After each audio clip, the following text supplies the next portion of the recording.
Marxist communist கட்சி, இந்திய communist கட்சி, இந்திய கம்யூனிஸ்ட் மார்க்சிஸ்ட் லெனினிஸ்ட் விடுதலை ஆகிய இடதுசாரி கட்சிகளுடைய மாநில ஒருங்கிணைப்பு குழு கூட்டம் இன்றைய தினம் சென்னையில் நடைபெற்றது. இந்த கூட்டத்தில் ஏற்கனவே ஒவ்வொரு கட்சியிலிருந்தும் 4 தலைவர்கள் அந்த ஒருங்கிணைப்பு குழுவில் இடம்பெற்றிருக்கிறார்கள். பெண் தோழர்கள் இந்த ஒருங்கிணைப்பு குழுவில் இடம்பெற வேண்டும் என்று சொல்லி முடிவு செய்து இன்றைய தினம் மார்க்சிஸ்ட் கம்யூனிஸ்ட் கட்சியின் சார்பில் மார்க்சிஸ்ட் கம்யூனிஸ்ட் கட்சியினுடைய மத்திய குழு உறுப்பினர் தோழர் பாலபாரதி அவர்களும், இந்திய கம்யூனிஸ்ட் கட்சியின் சார்பில் இந்திய கம்யூனிஸ்ட் கட்சியுடைய மத்திய குழு உறுப்பினர் தோழர் வஹீதா நிஜாம் அவர்களும், இந்திய கம்யூனிஸ்ட் கட்சி மார்க்சிஸ்ட் லெனினிஸ்ட் விடுதலை கட்சியின் சார்பில் அதனுடைய மாநில நிலைக்குழு உறுப்பினர் தோழர் புவனேஸ்வரி அவர்களும் இந்த மாநில ஒருங்கிணைப்பு குழுவிலே இணைக்கப்பட்டு அவர்களும் இன்றைக்கு கூட்டத்திலே கலந்து கொண்டிருக்கிறார்கள் என்பதை முதல்ல தெரிவிக்க விரும்புகிறேன்.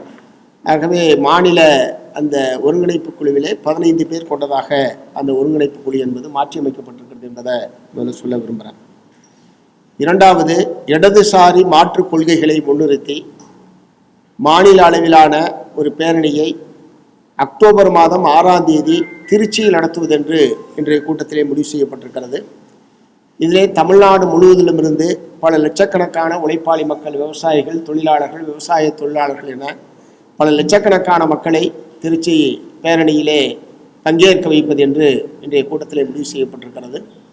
அதற்கு முன்பாக திருச்சி பேரணியில் முன்வைக்கக்கூடிய கோரிக்கைகளை தமிழ்நாடு முழுவதும் மக்கள் மத்தியிலே கொண்டு செல்லக்கூடிய வகையில் ஒரு விரிவான கோரிக்கை பிரச்சாரத்தை மேற்கொள்வதென்றும் இன்றைய கூட்டத்திலே முடிவு செய்யப்பட்டிருக்கிறது என்பதை தெரிவிச்சுக்க விரும்புகிறேன்.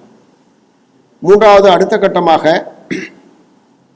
வரக்கூடிய செப்டம்பர் மாதம் 5ஆம் தேதி கூடி இந்த பேரணியை வெற்றிகரமாக நடத்துவது, தமிழ்நாடு முழுவதும் அதற்காக செய்யப்பட்டிருக்கூடிய தயாரிப்புகள் உள்ளிட்ட விஷயங்கள் சம்பந்தமாக மீண்டும் செப்டம்பர் மாதம் 5ஆம் தேதி கூடி இந்த பணிகளை சிறப்பாக செயல்படுத்துவது சம்பந்தமாக மீண்டும் கூடி விவாதிப்பது என்று இன்றைய கூட்டத்திலே முடிவு செய்யப்பட்டிருக்கிறது என்பதை தெரிவித்துக் கொள்கிறேன். அடுத்து நீ கேட்கலாம். செப்டம்பர் 5ஆம் தேதி இந்திய கம்யூனிஸ்ட் கட்சி அலுவலகத்தில் அந்த கூட்டம் நடைபெறும்.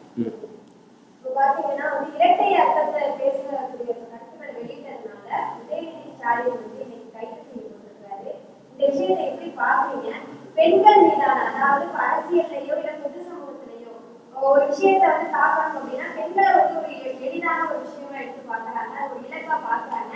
இந்த மாதிரி விஷயத்தை உங்களுடைய கண்ணோட்டம் என்ன?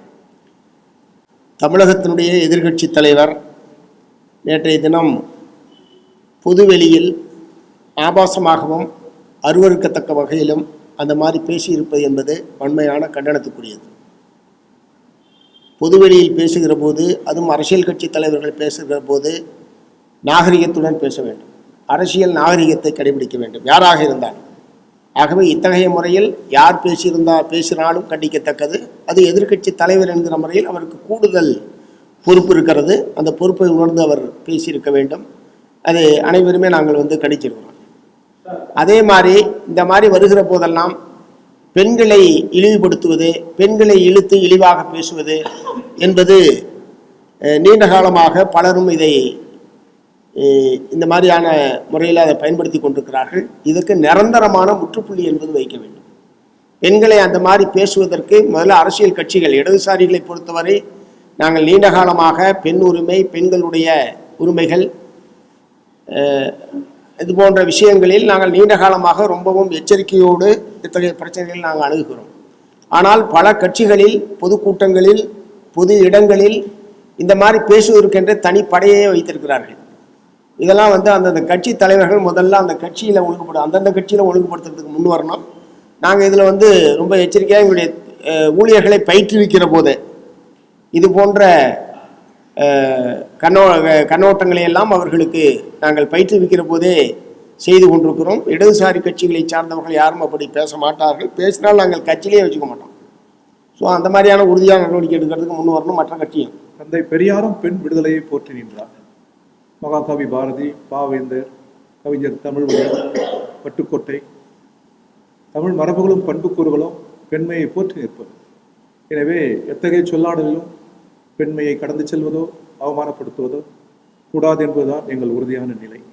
அரசியல் ரீதியான கருத்துக்களை அரசியல் ரீதியாக எதிர்க்கணும் அப்படிங்கிறதுதான் வந்து தொடர்ந்து தமிழக அரசியல் கருத்து.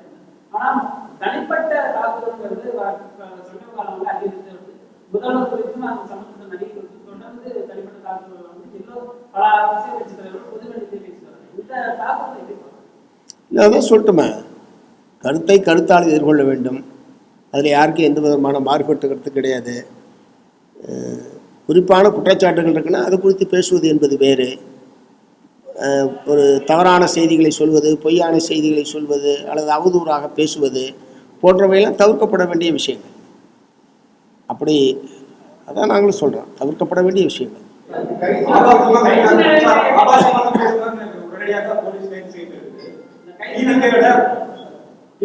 ராணிப்பேட்டையில ஒன்றிய செயலர் அவங்க ஒரு பெண்ணை வந்து ஆபாச வீடியோ எடுத்து மிரட்டிட்டு இருக்காரு. அவங்க சேனல் வந்து இன்டர்வியூ கொடுத்துருக்காங்க. டிஜிபி ஆபீஸ்லயும் வந்து புகார் கொடுத்துருக்காங்க. அவங்க மேல எந்த நடவடிக்கையும் இல்லை. எம்எல்ஏ சரவணன், ஸ்ரீவேகுண்டம் எம்எல்ஏ சரவணன் அவர்கள் வந்து ஒரு பெண் ஏற்றி அவங்களோட கட்சியோட ஒரு பெண்ணு வந்து பாலியல் பலாத்காரமா இருக்காங்க. அவரை மிரட்டினாலும் அவங்களே வந்து குற்றத்தை எடுத்துருக்காங்க. 3 தடவை ப்ரெஸ் கொடுத்துருக்காங்க. அவங்க மேல எந்த நடவடிக்கையும் இல்லை. எப்படி பார்க்கணும்? இல்லை, எந்த கட்சியை சார்ந்தவர்களாக இருந்தாலும் பெண்களை பாலியல் ரீதியாக பேசுவது, பாலியல் வன்புணர்வு குற்றங்களுக்கு புகார்களுக்கு உள்ளாவது யாராக இருந்தாலும் அவர்கள் மீது சட்டப்படி நடவடிக்கை எடுக்க வேண்டும் என்பதில் யாரும் மாறுபட முடியாது. எடுக்கணும்னு சொல்கிறோம். நாங்கள் எடுக்கணும்னு அப்போ இருந்தே சொல்லிட்டு இருக்கோம். நீங்கள் இன்னைக்கு தான் கேட்குறீங்க. ஸ்ரீவைகுண்ட விஷயம் என்னைக்கு வெளியே வந்ததோ அன்னையிலேருந்து நாங்கள் சொல்லிட்டு இருக்கோம். நீங்கள் கேட்கறது தான் லேட்டு. சார், அது மட்டும் இல்லாம கடந்த கால அரசியல் வரலாற்று பார்க்கும்போது ஒரு நாகரிகமான முறையை பார்க்கும்போது ஆளுங்கட்சியாக இருந்தாலும் சரி, எதிர்கட்சியாக இருந்தாலும் சரி. ஆனா இப்ப பொது வழிகள்ல, பொது மேடைகள்லயே ஆளுங்கட்சி உறுப்பினர்களாக இருந்தாலும் எதிர்கட்சி உறுப்பினர்களாக இருந்தாலும் தரம் சார்ந்த கருத்துக்கள், அதே போல சொல்லத்தக்க முடியாத வார்த்தைகளை பயன்படுத்தி பேசக்கூடிய ஒரு நிகழ்வுகளை பார்த்து இளைய தலைமுறை இப்ப நிறைய பேர் அரசியல் நோக்கி வராங்க. இது வந்து ஒரு மாற்று சிந்தனையை உருவாக்காதா? அதாவது அரசியல்னா இப்படிதான் இருக்குமோ, அந்த பிரேமிங் இப்படிதான் இருக்குமோ, அந்த கட்டமைப்பு இப்படிதான் இருக்குமோன்னு அவங்க தவறான ஒரு வழிநடத்துறது தள்ளப்பட மாட்டாங்களா? இல்லை, ஆரம்பத்தில் சொன்னேன், ஒவ்வொரு கட்சியும் அவரவர்களுடைய கட்சியில் இருக்கக்கூடிய இத்தகைய போக்குகளை ஒழுங்குபடுத்துவதற்கும் முறைப்படுத்துவதற்கும் அவரவர்கள் முன் வர வேண்டும். பொதுவெளியில் அறிவுரை சொல்வது என்பது வேறு.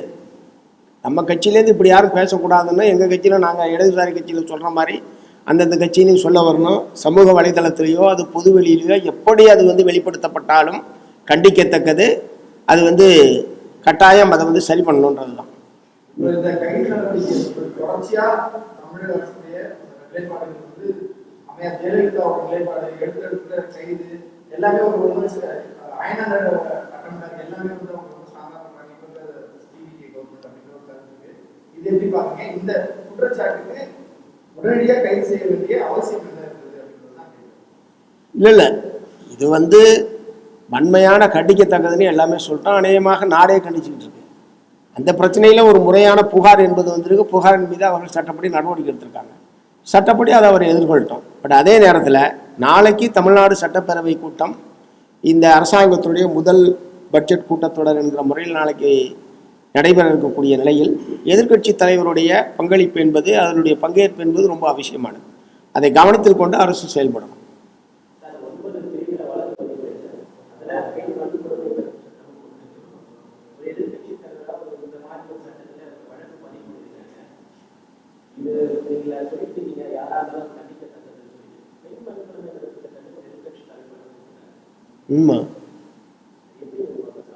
இல்லை, புகார்கள் என்னன்னு பார்க்கணும். புகாரின் மீது எஃப்ஐஆர் போடப்பட்டிருக்கு. எஃப்ஐஆர் என்பது ஒரு ஆரம்ப கட்ட நடவடிக்கை சார். அதன் மீது அவர் சட்டப்படி எதிர்கொள்வதற்கு எவ்வளோ வாய்ப்புகள் இருக்கு. அதனால அது வந்து சட்டப்படி அவர் எதிர்கொள்வார்.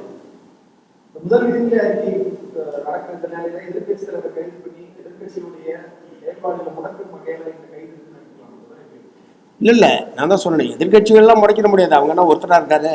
எங்கள்கிட்ட யாராவது 2 பேர்னா அது பிரச்சனை. அவரை ஒருத்தர் கைது பண்ண, நான் தான் சொன்னேன், எதிர்கட்சி தலைவர் என்கிற முறையில் சட்டப்பேரவையில் அவருடைய பிரசன்ஸ் என்பது ரொம்ப முக்கியமானது. நாளைக்கு பட்ஜெட் கூட்டத்தொடர் துவங்குகிற நிலையில் அதை கவனத்தில் கொண்டு அரசு செயல்பட வேண்டும். எதிர்கட்சி இதை வந்து இப்ப 2 கோணமா நான் பார்க்கலாம்னு நினைக்கிறேன். என்னன்னா, பெண்களை பற்றி பேசும் பொழுது அதற்கான நடவடிக்கையான ஒரு கைது அது வரவேற்கலாம். இருந்தாலும் ஜனநாயக ரீதியா போராடக்கூடியவர்களை காவேரி அரசு போராட அனுமதிப்பது கிடையாது.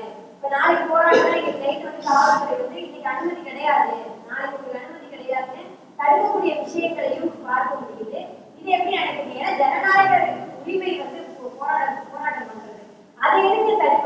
போராட்டங்களுக்கான உரிமைகளை காவல்துறை வழங்கியதல்ல, அது போராடி பெறப்பட்ட சட்ட உரிமை.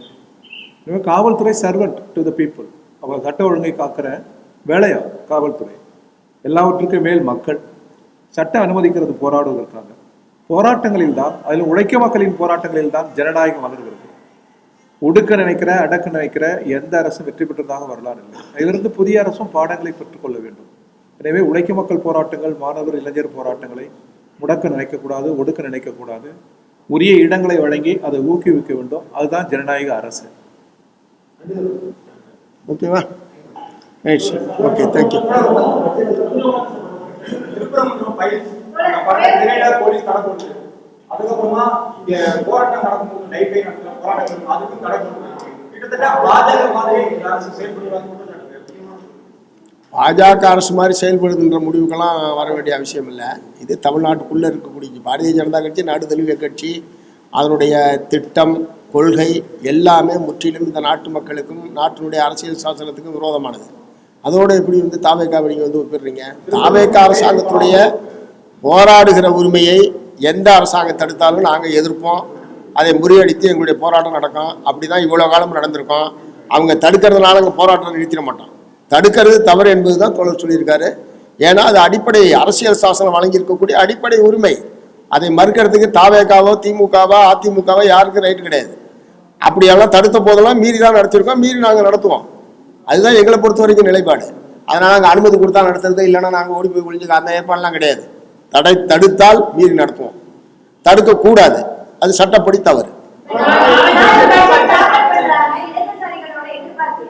என்னங்க?